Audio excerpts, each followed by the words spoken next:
Welcome to the Chronic Warriors podcast with Cassandra A. Campbell. A platform to share, Hear, and cheer chronic illness warriors. Just know that when you made your commitment to your partner, you took their whole selves. To be able to have a bad day, to be able to say, do you know what, I can't cope no more. I am a chronic warrior because every day I wake up and I'm so glad to still be here. Hello, warriors. Welcome to this week's edition of the Chronic Warriors podcast. Today's episode is about chronic warrior entrepreneurs, and my special guest is Nicole Johnston. Hi, Nicole. How are you doing today? Hi, Cassandra. Thanks for having me, and I'm having a good day. You're most welcome. I'm glad today is a good day. We need as many of those as we can possibly get. Yeah, we really do. Okay, so would you mind telling our listeners a bit about yourself, what you do, what conditions you have, and anything else you'd like to share? What I do, I'm an author, I'm a ghostwriter and I'm a book coach. I had a misspent youth in politics. So my great love as a young person, aside from writing, I've always loved writing, was politics and government. And I really was one of those naively optimistic people who thought they could change the world. So I used to advise senior ministers in Australia and the UK. And unfortunately, I always didn't feel great, but I think I just assumed I was a bit lazy and a bit clumsy.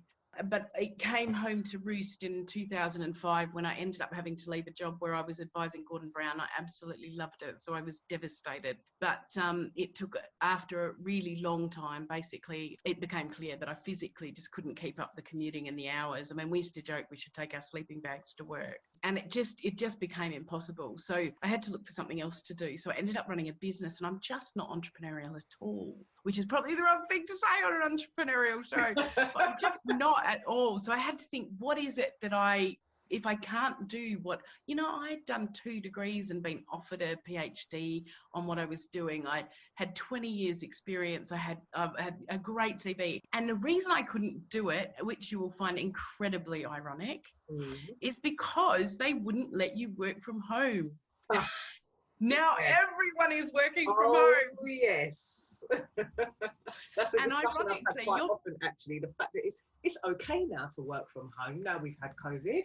But before, and some when of us people are better at it. Wanted to do that. Oh no, you can't do that. Crazy. They'd say you could do it once a week, and I'd be like, oh my God, all my energy is, and you must remember this. You're standing at the train station and you know that you're the only person there going, if I don't get a seat, I'm going to die.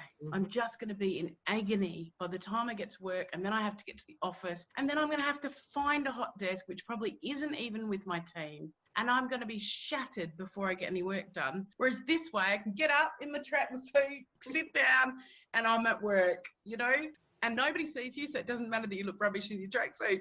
It was ironic. Anyway, so I ended up starting a business which it took me a long time to remember what I loved.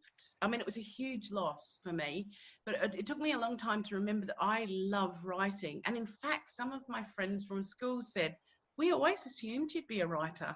We never thought that you would be anything but a writer. And that was really odd for me because I'd been so caught up in what I wanted to do and leaving at a time where I really, I advised Gordon Brown on a project he was passionate about. And, he just funded one of my projects, £155 million.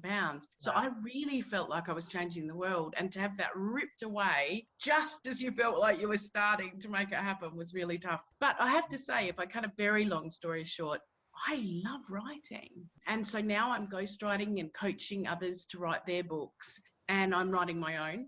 And what I think I've said to you on other occasions is that I've started to realize that my mind, my brain and my soul were really caught up in politics. I mean, I'd hate to be involved in it now, I have to tell you, because I did advise Boris for 12 months when he was the mayor, and that was 12 months I'll never get back.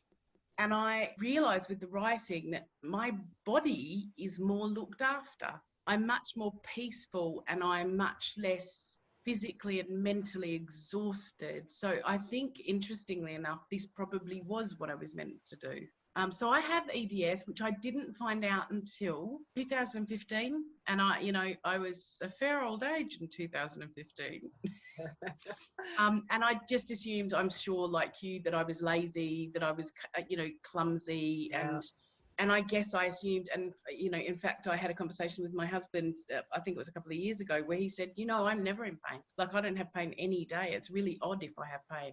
It really hit me because I thought, I just assumed everybody had it and didn't whinge about it. So I've always felt a bit of a wuss. And of course, coming from Australia, you have to be involved in sport. And I was a judo state title champ, and I did karate, and I did hockey and everything. And I just used to assume that I was really clumsy and that everybody else was dislocating all the time, but they just weren't talking about it. They were too tough to talk about it. So I also have been diagnosed that I was hypermobile, which I think is pretty standard. I have been diagnosed as having fibromyalgia, and I'm not really sure that I do. Right. But as it seems, nobody can do anything about that either. I just kind of leave that one in the ether. Very similar to me, actually, because when I was first diagnosed, they said hypermobility, joint hypermobility syndrome at the time, and fibromyalgia. And but they said suspected fibromyalgia. So I kind of just left fibromyalgia to the side and didn't do much research or take much notice of it. And it was only a couple of years ago that the osteopath actually confirmed that's fibromyalgia. And this is how fibromyalgia and EDS battle with each other. Now that I'm sort of taking more notice, I'm realizing, I think that's a fibromyalgia symptom. So I totally get where you're coming from. Oh, that's really interesting. In fact, I'm going to talk to my osteopath about that. I felt at the time they were saying it was fibromyalgia because that seemed to be what they said about anything they didn't understand. Yeah. So I might have that conversation. I do notice, and I don't know whether it's an EDS. I mean, if we injure ourselves, it takes forever to fix. But I do notice if I extend myself, like we had the most lovely, it was our first out in 15 months. We went to a garden centre, and I was leaning on the trolley, and I think everybody must look at my husband and think, why is that strong man letting that woman push that trolley? It's not, that trolley's holding me up. And so I'm pushing this trolley around. Of course, it was easier, and he's really good at, I say, amber. We've got red, green and amber. So, green is I'm fine. Red is I am really not fine. Instantly, I am not fine. And amber is, I'm fine, but there needs to be a coffee or a sit down in the very near future. But of course, I walked around a lot more than I normally would. And I think that's a fibromyalgia symptom where you pay for it for days. Mm-hmm.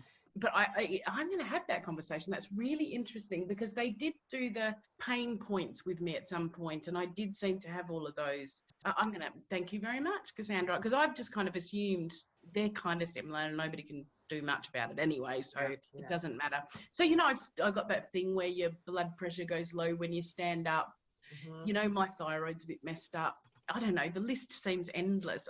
And when they told me, it was the rheumatologist actually who said to me that I had fibromyalgia and was hypermobile, which turned out to be what my specialist, it was one of those passing conversations, and I'm sure you know these, where you're having this conversation with the specialist he's such an amazing man. He just was so determined to find it. And I don't know if I've ever said to you, but I get recurrent lymphocytic meningitis, which is the viral kind. Yeah. And I've ended up in hospital a couple of times, but I've had it 10 times. And it was then that the doctors went, this isn't in her head. She can't create meningitis cells in her lumbar puncture. Oh, thanks for that confirmation that it's not in my head. Bloody hell. Oh, excuse my language. No, exactly. And my osteopath had come to the hospital and he'd said, you've got meningitis. And I told them that, which they laughed at because you know how much they love osteopaths in the NHS. Mm-hmm. But I said, well, it's interesting, isn't it? Because you're all standing here and you don't know, and he knew.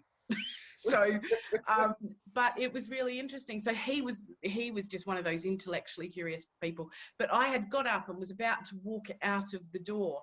And I said, oh, I forgot to tell you, they said I'm hypermobile. And he said, sit down, that's the most important thing you've ever said to me. He said, I know what's wrong. And I said, well, what is it? And he said, you've got EDS. And I went, oh, thank God. And that moment, I am not crazy. There is actually something happening here. Mm-hmm. And I said, oh, that's fantastic. What can you do about it? And he said, nothing. That's the worst part, isn't it? I know. I just went, oh, for heaven's sake. But of course, you know, then I was diagnosed, and I had a car accident when I was 20 and crushed my arm, and it got MRSA in it, and they were going to have to amputate. But fortunately, it's fine. Now it's, you know, at some point my wrist will have to be replaced. But when I went for the, you know, they do the test for you for EDS, and she said, you've got, I think there's 9, isn't there, tests, and I had 8, and she said, that's only because I can't test your dodgy wrist. You know.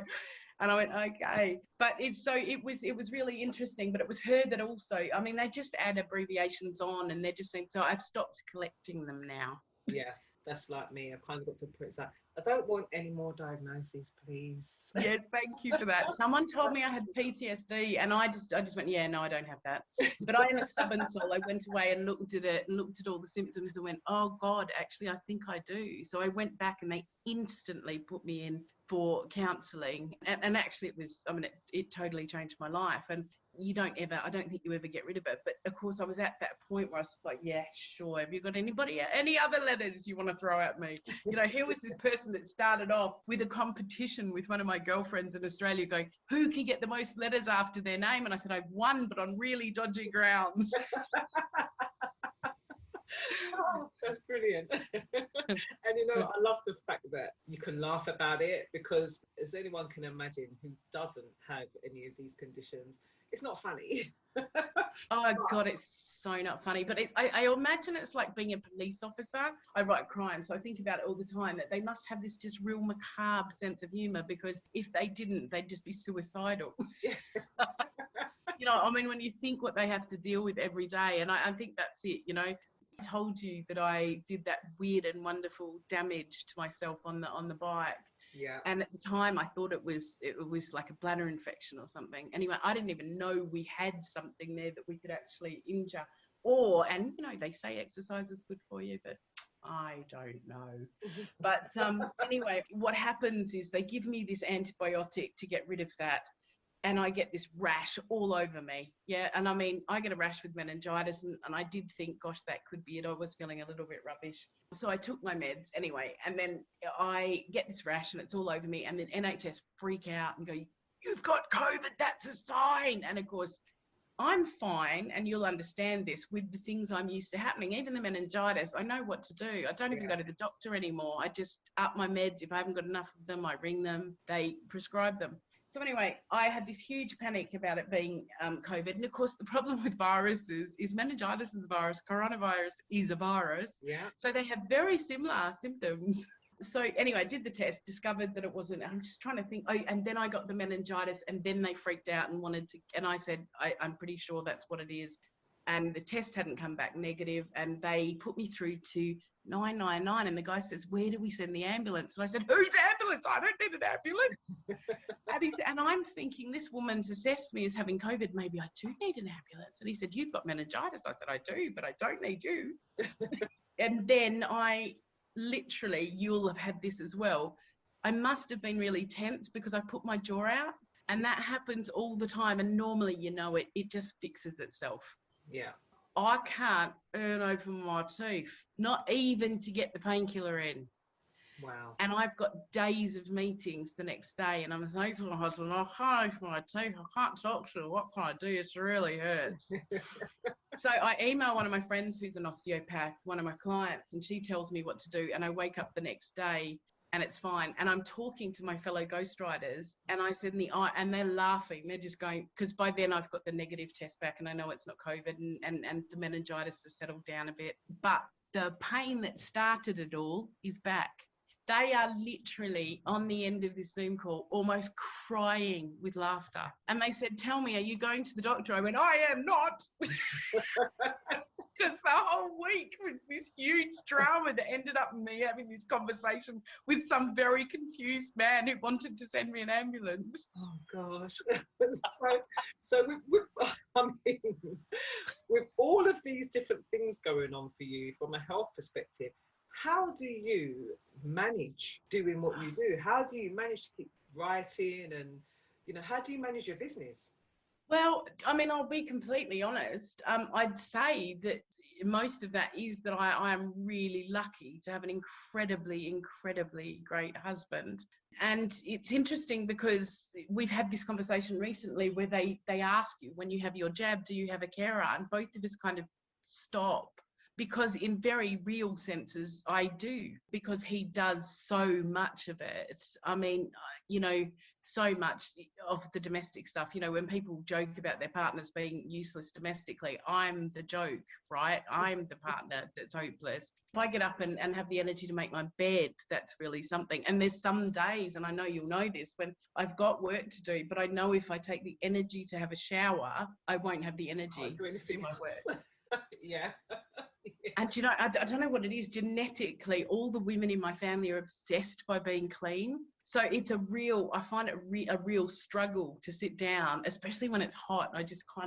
It just feels disgusting. But he's been amazing. And the other thing I have done with the writing is I've really limited my contact with people, because, you know, I like people, but they are exhausting. And I am that person that gets their energy from being by themselves. And I don't know, that could be very much influenced by us having EDS. But I also think, even though I come across as an extrovert, I am an introvert. So what I've done is Tuesday and Wednesday afternoons, I do my people contact, and I'm quite brutal about that.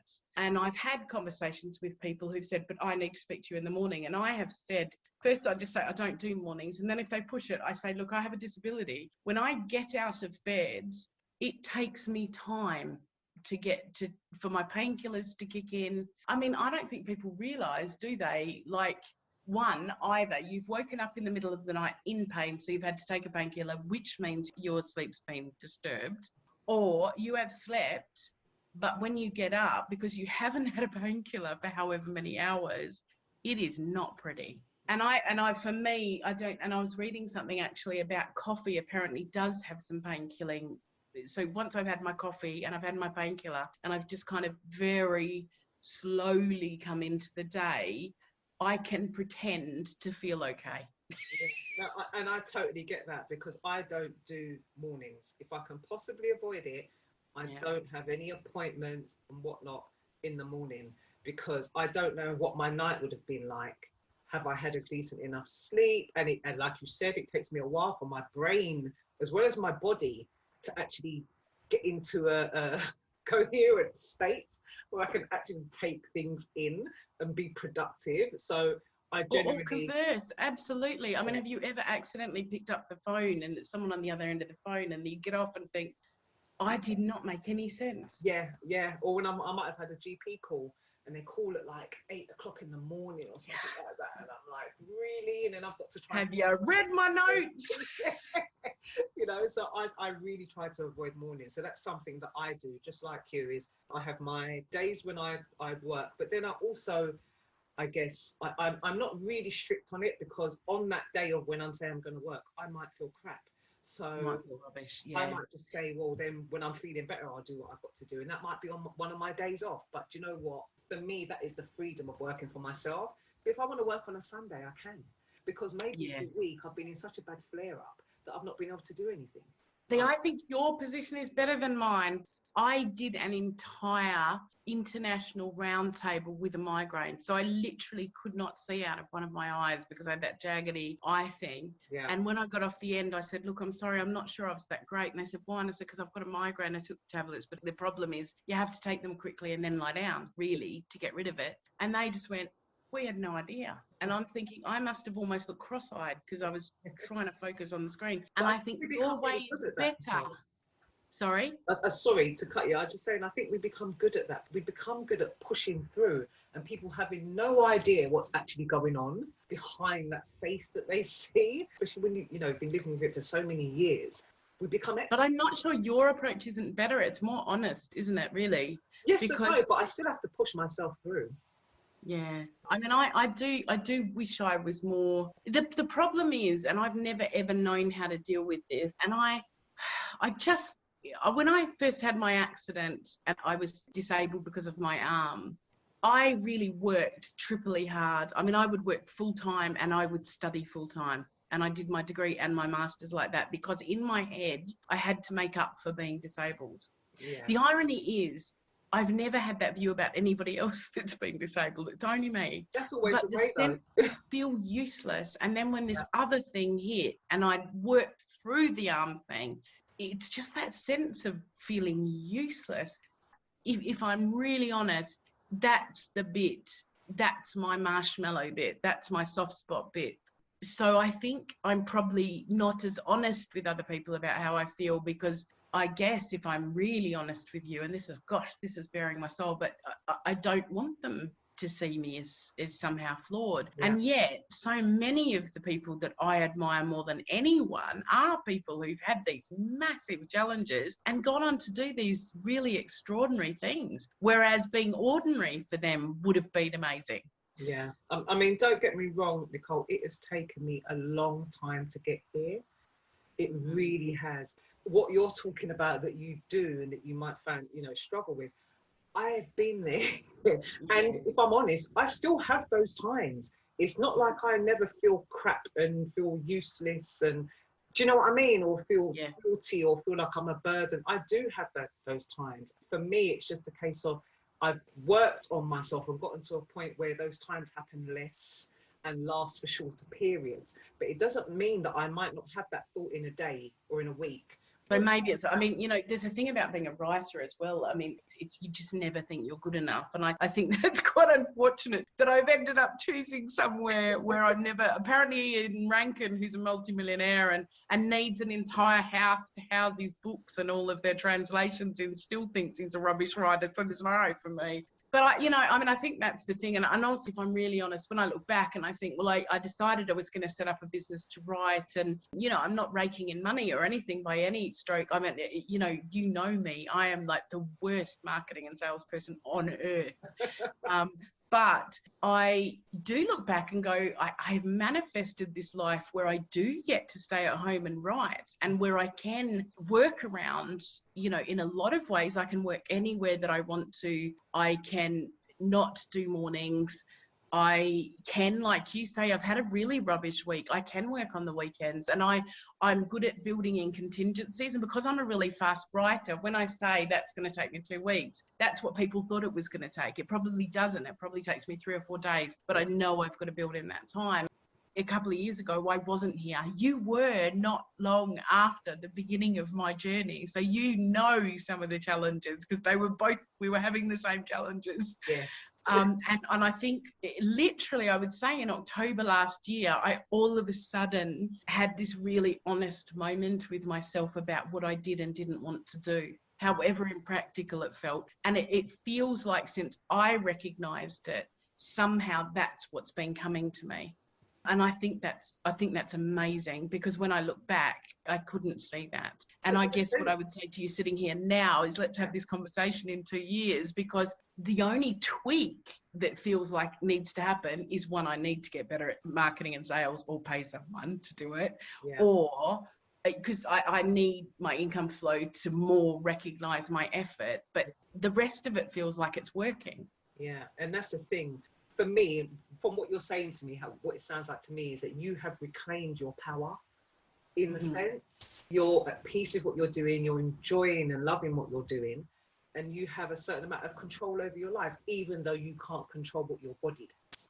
I don't know. Oh, no, absolutely. When I look, the me in politics, I was really bullshit, and that's what worked for me. I was completely fearless, and I just would power on. I passed a kidney stone when I worked at the Treasury for Gordon Brown, and I went and sat in the toilet, took my painkillers and had a cry until they kicked in, walked out, and one of my colleagues said, "Are you okay, Nicole? You look really unwell." And I said, "Oh, I must have eaten something dodgy." And then I read about some guy that needed pethidine and to be raced out in an ambulance for his passing again. They are a bugger. Oh, gosh, I'm not allowed to say that. I'm so sorry. They are awful. They are so painful. Apparently, they're childbirth, but quicker. Oh, wow. But I was this really kind of bullshit, in-your-face, fearless creature. And I think what I look at myself now, and I ignored my body completely. If it needed something, it was just too bad. It was going to have to get on, and I would do whatever I had to do to just keep going. Now I feel like I'm a more peaceful soul. Because it's almost like you're not battling with it anymore. Yeah, I know I'm not battling. I mean, I still have those moments where, I do spend a lot of time on Twitter trying to give Boris advice still. But Good luck with that. so there's a part of me that does just feel like, oh gosh, there's lots of things, but I'm not the person. Like, I'm not the person. And I did spend decades being the person. And so what I need to do, and I know you and I have talked about this, find the place that I need to influence the world. And I think in politics, I understood that. With writing, I've struggled with it, but actually I did a session with somebody where she said, one, your job is to integrate your body, your mind and your soul. Now, she didn't know anything about the previous me. And when she said that, I thought that's absolutely right, because my body was never part of the negotiation. Mm-hmm. It was always just there. Yeah. And also she said, sometimes we change the world in our own little tiny way just by being happy and by sharing what we're doing. And, she said something about me being a catalyst for people to tell their stories. Right. And at the time that sounded like a little bit woo-woo to me, even though I love a bit of woo-woo. But then somebody who I didn't even feel like I'd been that helpful for, like, I think the universe is strange, because I get this email saying, I'm publishing my book and here you are, here's the acknowledgement in it. The acknowledgement says that I was a catalyst for her to publish the book, which then went on to transform her life. And I went, ooh. And I that didn't lovely feel like feeling. well, yeah, because then you think, gosh, even if you're not conscious of it, that doesn't mean it's not happening. Exactly. Yeah, and I feel the same way in regards to, the coaching and the empowerment stuff that I do, because it is about, we might not always see or know that we're having this impact on somebody, but for me, it's just about sharing my journey and trying to use my journey to help others in the hope that it's going to help somebody. And it's even nicer when somebody does give you that acknowledgement, because it just makes you know it's not about having a big head, I did this. It's actually more about, do you know what, this has helped somebody. And I agree. I think what you do is amazing, because there's people out there who are suffering the way we are, whether it's EDS or not, who are having those moments. And I think, what if they don't have that person that says, so my husband says to me, but you just keep, you have those days, he says, and then you just get up and you get on with it. And that's probably the biggest compliment he could ever give me, is you just get up and get on with it. And you're always looking for, how are you going to fix it? How are you going to fix it? And that does get exhausting. But there's someone out there that's going to listen to these, Cassandra, and go, oh, thank God I followed her, because now I know I'm not on my own out there. There's a lot of people feeling like this. And those people that are feeling like me still have those moments of joy and peace and contentment that are what make life worth living. Yeah, and that's what's so important. And that's one of the reasons why I wanted to do this podcast, is to help other people to know that, do you know what, just because we're doing this and we're doing that, it doesn't mean we're not going through similar to what you might be going through. Yeah. But we can find other ways to be happy and at peace and have somewhat of a decent quality of life, even if it's not the one that we imagined when we were younger. But it is still possible to find a way. And that's why, I wanted to have guests like you on the show to just hopefully help to inspire others to realise that actually, all right, you were doing this in politics and at the time you loved it, things happened, but you've managed to find something else that you love just as much, if not more. In the midst of that, you're making a difference to other people's lives. Do you change your values too, don't you? Because on one hand, of course, when I started off as a 20-something and knew everything, and it does mean in the last 3 decades, the more I learn, the more I know that I don't know. But back then when I was 20 and I knew everything, I wanted to be the Prime Minister. I wanted to do these amazing, extraordinary things. And actually, what I've realised, I think it was hard when that vehicle was taken away, because then I really struggled with what my place in the world was, because I was so single-minded and I'd been that person that breathtakingly easily knew what I wanted to do and I was just going to do it. I mean, I just turned up at the local minister's office in Australia until he employed me. I just kept going and doing work for him, volunteering for him, until he eventually went, well, you're part of the furniture now, I'll pay you, But I think what I thought my value was in the extraordinary things, but actually life isn't about those extraordinary things. They're great, but actually that's about euphoria. I don't think that's real happiness. I think happiness is that day where, you know, we are off to a lake tomorrow where my husband can fish and I get an excuse to read for a week. Mm-hmm. And it's self-catering, so it's all completely safe, because, you know, like me, that every holiday has to, even every day out, has to be organised around where you can sit down, where you can get a safe coffee, where the toilets are. Do you know what I mean? Yeah. It's all, or where the parking is. My husband said all of my holidays and days out are now around where the disabled parking is. Oh yeah, the parking's massive. Yeah, exactly. And how far do I have to walk? Because if that disabled parking's too far, it's not worth it. I'm not going. Yeah. We were staying there last year, which was ironic. It was the day that Boris had called the next lockdown, but fortunately, because we're already in it, it was completely set. We took all our own food. We were allowed to stay. Now, it was a really, really rugged, kind of rustic log cabin on this fishing lake. And I just sat there with my coffee, and it was double doors looking out over this lake. And this lake treated me to every single version of weather. It would be foggy and misty. There would be these amazing sunsets. It would be sunny.